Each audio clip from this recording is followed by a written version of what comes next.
In the fall of 2016, every elevator lot and chemical shed in Republic County, Kansas, was telling the same story about cover crops. The story shifted with the speaker, but the verdict never changed. At the co-op they were described as moisture thieves wearing conservation language. At the coffee shop they were called conference crops, things grown more often in PowerPoint slides than in real counties where rain had to answer for itself. At the bank they were treated politely, which is what bankers do when they consider an idea risky but are waiting to see whether enough respectable people adopt it first. And among older wheat and corn men who had spent whole careers measuring a field's seriousness by how little useless green it carried between cash crops, cover crops were for dreamers. Not dangerous dreamers. Not radicals. Just the kind of people who could still be charmed by theory on ground that had already taught everyone else the price of sentiment. One of those dreamers, according to the county, was a farmer named Ruth Ann Bear. Ruth Ann was 51 that fall, though most people guessed younger until she started talking about drought years and machine models they barely remembered. She ran her own operation after her husband died in 2011, rented a little additional ground, and held together a farm that was too large to be treated as a hobby and too leanly capitalized to survive many mistakes. Her place sat northeast of Belleville where the county opened into long rolling cropland, creek cuts, and the kind of wind that makes people honest about moisture whether they want to be or not. She grew wheat, soybeans, milo, some corn on better ground, and enough alfalfa for a modest cow-calf side to keep risk from wearing a single face. She was a good manager, careful with cash, attentive to soil, and more interested in field behavior than in fitting smoothly into local conversation. That last trait is what made people call her a dreamer. Around there, anybody willing to look at a field and imagine it could behave differently than the county expected was suspected of wanting something too much. The fields most people talked about when they talked about Ruth and were her east quarters, especially a stretch locals called the Miller Ridge, though she had bought it from the Millers years earlier and the name now belonged more to the topography than to ownership. It was one of those Kansas fields that could look magnificent in June and accusing in August. The ridge ran long and slightly convex, with side slopes that shed hard rain too fast, lighter sections that tired early, and lower seams where moisture sometimes collected just enough to make the whole field look more uniform from the road than it felt underfoot. Wheat did all right there in forgiving years. Soybeans were riskier but possible. Corn on the best pieces could justify itself if spring started kind and summer stayed civil. But the field had a habit of losing too much too early. The surface opened. Wind shaved it. Summer heat found it sooner than the yield maps thought it should. Ruth Ann had been watching that field for nearly a decade and had come to a conclusion most of the county considered ideologically suspicious. The field's problem was not simply that it lacked rain. Plenty of Kansas ground lacks rain and still behaves with more dignity than the Miller Ridge had shown. Its problem was that when it got rain, or snow, or residue, or any small mercy at all, it failed to hold that mercy long enough to matter. The county talked about moisture as if it were only a weather event. Ruth Ann had begun thinking about it as a relationship. What a field does with water once it arrives. How long it can keep it near roots. How much surface it exposes to hunger before summer ever asks the real questions. By then she had also grown tired of hearing the same advice repeated in every dry year with only minor cosmetic changes. Control weeds early. Protect every inch of stored moisture. Terminate volunteer growth. Keep the profile for the cash crop. Clean start, clean surface, clean rows. She understood the logic. In semi-arid country, it had generations of hard-earned authority behind it. But she also saw what the county kept refusing to see. Clean surfaces heated. Bare row middles punished rain impact. Wind worked open ground harder than people admitted in public. And some fields, especially lighter ridges like hers, behaved as if their whole management system had been designed for average moisture and then abandoned emotionally every time moisture fell below average.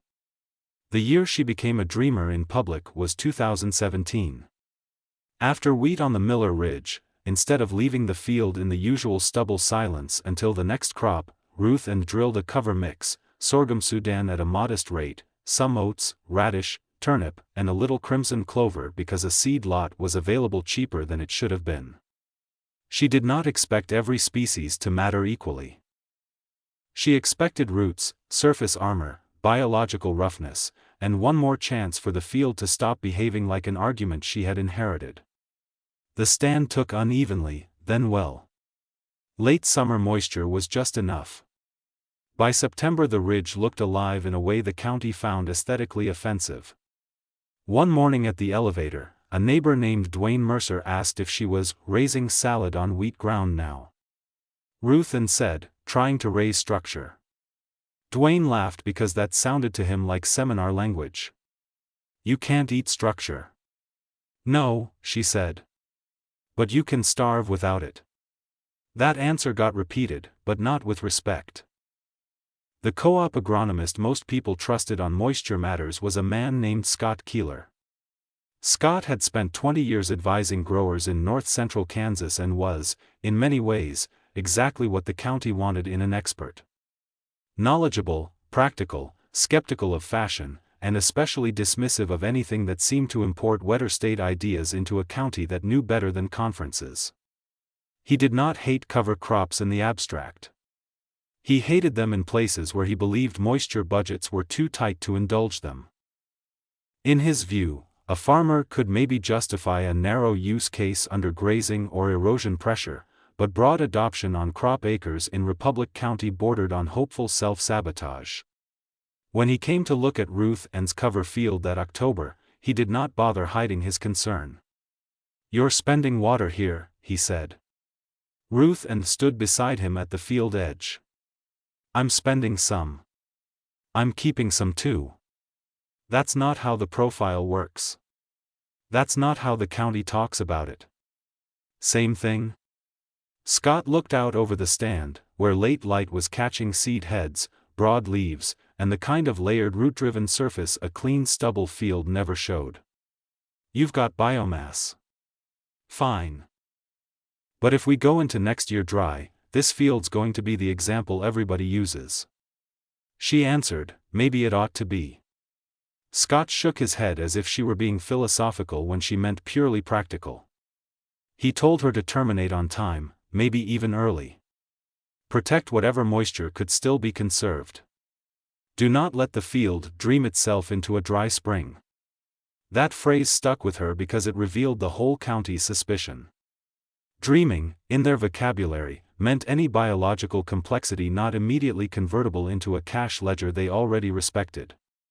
Ruth terminated the cover before winter fully closed, but not before it had done what she wanted most. Rooted. Shielded. Interrupted wind. Fed something below the visible. By spring, the field looked untidy in exactly the way counties distrust. The cover had been killed, but the residue remained thick and variable across the ridge. Some neighbors said it looked cold. Others said it looked like a field waiting to explain itself badly. Scott Keeler told a coffee group that if 2018 turned dry, we'll know what not to do. Then 2018 turned dry. Not at first. First it turned ordinary enough to keep skepticism comfortable. Spring moisture was modest, planting went reasonably, and the county settled into the familiar early-season practice of treating every field as if its June appearance might still make all arguments unnecessary. Ruth planted soybeans on the Miller Ridge later than some neighbors preferred but into conditions she trusted. Emergence was decent. Not perfect, but decent. The residue kept the field a little cooler, which gave Dwayne Mercer another opportunity to joke at the co-op that her beans looked like they were waiting for permission. Ruth had heard enough versions of that line to stop hearing the words. She watched the soil instead. Under the residue, the surface stayed less mean. That was her private phrase for it. Less mean. It did not crust as hard after a rain. It did not bleach and tighten as quickly under wind.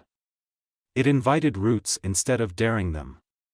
The county, which judged fields mostly from road level until failure forced closer study, did not value those qualities yet. They valued stand uniformity, early color, and the reassuring look of fields that had done exactly what they were told. June went by without settling the debate. Some clean fields looked excellent. Scott Keeler relaxed slightly. At a grower breakfast he repeated his usual line that cover crops can be interesting if a person has moisture to burn. Ruth N's field was respectable, not dominant. The county remained comfortable in its suspicion. That is the trap many places fall into. They interpret the absence of immediate collapse as proof they were never really challenged. July changed the tone. The rains that had been scattered and just enough in early season began missing more often than hitting. High pressure set up. Forecasts promised chances that weakened as they moved east. Days above 90 came in clusters. Nighttime lows stayed warmer than beans like. Wind arrived every afternoon with the hot, flattening push that turns Kansas row crops from hopeful to defensive in a week. The county did what it always does under those circumstances. It started telling itself stories in descending order of honesty. First, if we catch one this weekend. Then, if the heat breaks by pollination. Then, maybe the low spots will still carry the average. Then, quietly, in truck cabs and at kitchen sinks, this county is running out of moisture. That phrase matters because it explains the difference between weather and resource. Counties do not usually run out of rain all at once. They run out of usable moisture in layers. The top few inches go hard. Then the subsoil begins giving less back each hot day. Then surface losses outpace whatever small showers arrive. Then the crop is no longer living on this week. It is living on whatever the field had managed to save before July started collecting rent. The Miller Ridge should have been one of the first fields to show collapse. Everyone in Republic County knew that. It was the kind of lighter, exposed ground the county had spent 20 years treating as too moisture sensitive for anything unnecessary. But by the second week of July, a strange and inconvenient fact began presenting itself. Ruth N's field was still in the fight. Not by magic. Not because cover crops had created water. The county's mockery would have been easier to dismiss if that had been the claim. No, the field held because it was losing differently. The residue kept sunlight from hammering the soil line directly. The root channels from the old cover gave spring rain better paths downward. Surface sealing was reduced. Wind met roughness instead of polished vulnerability. The beans did not look lush in a reckless way. They looked functional in a county growing tense. Dwayne Mercer noticed first because he farmed the adjoining ridge and had been watching Ruth N's field with the low-grade vigilance people reserve for neighbors they half expect to fail into usefulness. One evening he stopped along the road while she was checking nodes and called out, "Your beans ought to be worse than this." Ruth N stood up from the row and said, "That encouraging?" Dwayne shook his head. "I'm serious. Mine had a better start." She looked across at his field, clean and good-looking in June, now beginning to pull color sooner on the higher shoulders than he wanted to admit. Maybe start isn't the same as staying. He did not answer, but he drove that road again the next evening. The county's moisture shortage worsened in August. Not dramatic drought in the apocalyptic sense. Just enough repeated heat, enough missed showers, and enough cumulative loss that every field had to start explaining what it had saved and what it had squandered. Irrigated corners propped up local mood where they could. Better soils carried some optimism. But on the lighter ground, the ridges, shoulders, and exposed seams that often decide whether a year is merely disappointing or financially mean, differences became hard to hide. Scott Keeler came back to the Miller Ridge around August 8. He did not come to concede anything. Experts rarely travel for that reason. He came because too many growers had begun mentioning Ruth N's field in tones he did not like. He walked with her into the beans and almost immediately lost the easy confidence he had brought. The soil underfoot was dry, of course. The whole county was dry. But it had not turned hostile in the same way. Beneath the surface armor, conditions stayed more open. Bean roots followed deeper channels where old cover roots had worked. Moisture remained available slightly longer into the day. The plants on the ridge shoulders still carried pods with more dignity than neighboring shoulders should have carried by then. Scott knelt, took a handful of soil under the mulch, rubbed it between his fingers, and said the sentence every county expert eventually says when reality arrives wearing the wrong uniform. "This isn't what I expected." Ruthen answered, "That's because the county keeps treating Bear as neutral." He looked up at her, almost irritated by the neatness of that observation. "You still spent moisture on the front end."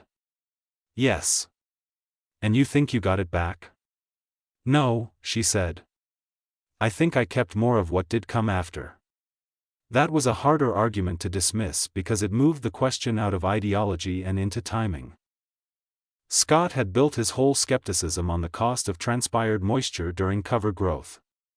Ruthen had built her whole gamble on the value of transformed soil function after termination. In a county where moisture shortage is usually discussed only as rainfall deficit, that was close to heresy. It was also, by August, increasingly visible. Word spread in the county without ever being officially announced. That is how these corrections happen. Nobody hangs a banner when a mocked practice begins making the right kind of trouble for settled opinion. Men just start driving by more slowly. A lender mentions one field in conversation with another farmer. A co-op scout admits privately that one ridge is holding surprisingly well. A pastor whose brother farms asks after church whether Ruthen really did have those cover beans everyone was talking about. Soon the county is discussing a fact without admitting it has become a fact. The cleaner fields on neighboring ridges, managed according to the standard moisture protection script, were not all failing. Some were doing fine. Some were only a little behind. But enough were giving up earlier, especially on the exposed rises, that the county had to ask the question it had spent 2 years avoiding. What if the cover crop had not wasted moisture? What if it had changed the field's ability to budget it? That was too large a question for coffee talk, so people reduced it to smaller arguments. Residue. Organic matter. Infiltration. Timing. Species choice. Termination date. Each piece could be discussed without surrendering the whole county assumption. Ruthen did not mind. She had no need to win the argument in one blow. Fields change minds more durably when they force people to arrive in stages. Harvest made the point harder. The Miller Ridge did not become a county champion. That would have made the story too easy and too suspicious. But the field held yield across its weakest zones better than its history, and better than comparable ridges nearby managed under the county's cleaner doctrine. When the beans came off and the monitor maps were cleaned of fantasy and excuse, the core revelation remained. The field the county had marked for moisture punishment had stayed more stable precisely because it had not been managed as if every living thing between cash crops was a thief. Dwayne Mercer came by 3 days after she finished and stood with Ruthen at the edge of the harvested ridge. He said, "I thought you'd burn through your profile before July." Ruthen said, "So did the county." Dwayne kicked at the residue with his boot. "Might be we've been counting the wrong losses." That was one of the most intelligent things anybody in Republic County said all year. Scott Keeler changed more carefully. Public experts cannot reverse fast without losing altitude, so they usually descend in circles. At a winter meeting in Munden he presented a slide on situational cover crop success factors in limited moisture environments. That title did a lot of protective work for him. It allowed him to introduce the possibility that covers could improve water relations under certain conditions without directly admitting that his earlier blanket skepticism had been too blunt. But people in the room heard what mattered. He mentioned surface armor, infiltration pathways, rooting benefits, reduced evaporative stress, timely termination matched to goals, And though he never said Ruth Ann's name on the stage, everybody knew whose field had rewritten his tone. The county changed too, but not all at once. One rancher seeded a small mixed cover after wheat on a rough field just to see. A younger farmer north of Narca tried cereal rye ahead of beans on his worst shoulder ground and blamed curiosity instead of Ruth Ann because pride prefers private conversions. Even Dwayne Mercer, who had mocked the whole idea from the start, left 180 in a cover trial the next year and spent all summer explaining he was only testing options. In Republic County that qualified as a confession. Ruth Ann never called herself right in any simple sense. She understood the county's caution because it came from real history. Dryland, Kansas does not forgive foolish romance. A bad cover decision can absolutely hurt a field where moisture is truly scarce and timing is mishandled. She never argued otherwise. What she argued, by practice more than by speech, was that the county had allowed one valid warning to harden into a lazy doctrine. It had assumed any growth between cash crops must necessarily be a subtraction. It had failed to ask what kind of soil condition that doctrine was preserving and for whom. A field does not care whether the county calls you practical or dreamy. It only answers management. That was the quiet thing Ruth Ann had learned on the Miller Ridge. The county had spent years preserving the profile for the next crop as if the profile were a tank and the field merely a container. She had begun treating the field as an organism that could either hold water with dignity or lose it with speed depending on how often it was left bare, how deeply it had been rooted, how open its surface remained, and how much insult wind and sun were allowed to deliver before August ever arrived. One evening after the winter meeting, a young couple who had recently rented some marginal acres stayed back until most of the crowd had left. They asked Ruth Ann whether cover crops really belonged in a county like theirs. She looked at them a moment before answering because she knew the danger of overly clean advice. They belong where the field needs help holding on, she said. That doesn't mean everywhere. It means you'd better know what your field is losing before you decide the only thing worth saving is rainfall on paper. That was the real lesson. Not that cover crops were universally right. Not that dreamers had finally beaten practical men. The county loved that version because it made the story about personality instead of diagnosis.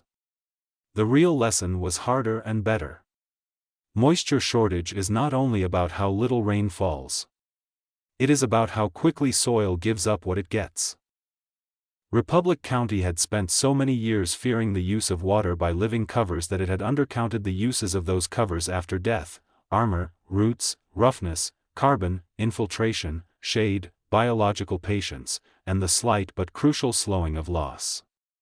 Years later, when people retold the story, they usually simplified it to something like this: everyone said cover crops were for dreamers until Ruth Ann's ridge held on in the dry year. That was true, as far as it went. But the whole story was richer. The county had not run out of rain alone. It had run out of the easy assumption that bare and clean were the same thing as protected. It had run out of the habit of treating every volunteer route as a threat and every brown field as disciplined. And on one Kansas ridge that should have been the first to suffer, it had run out of easy jokes. They said cover crops were for dreamers. Then the county ran out of moisture. And when the weakest ground still holding on belonged to the woman they had mocked for growing roots where they only wanted emptiness, the county was forced to admit that some dreams are simply observations made earlier than other people are ready for. Speak.